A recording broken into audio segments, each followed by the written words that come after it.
Top overhaul. Second, yung class side system. Then sa magneto side, then yung sa transmission natin.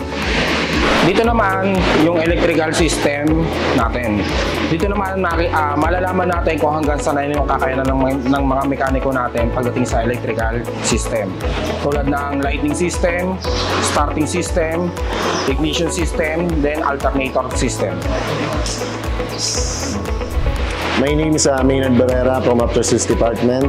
Ako po ay, ang posisyon ko po sa After Sales Department ay trainer dito po sa Motor Central Training Center. Bali kami po ay nagbibigay ng Performance Management System o PMS para sa mga mekaniko.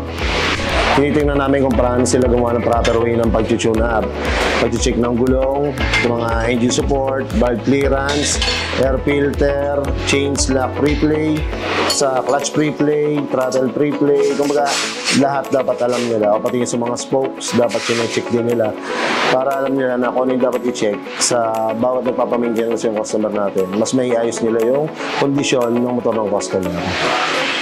Tinuturuan din namin sila kung paano gumamit ng diagnostic tool dito para sa mga three-wheeler.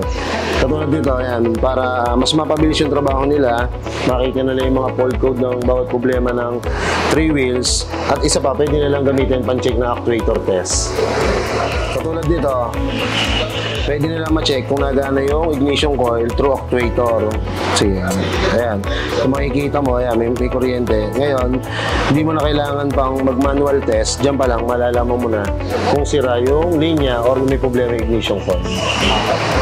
Ayan, bali, ito yung mga natin, special tools. So, yung mga pagkakabit ng mga four coil seal natin, dapat siyempre may proper tools, may flywheel holder tayo, valve spring compressor, siyempre multi-tester din. Ito yung pinarobay din ni Yamaha para sa mga motorcycle, para sa Yamaha din. Katulad dito sa crankshaft, pampuna yan, pantanggal. Tapos meron din tayo mga pang-attachment sa mga cam bearing, ipantanggal din tayo dyan.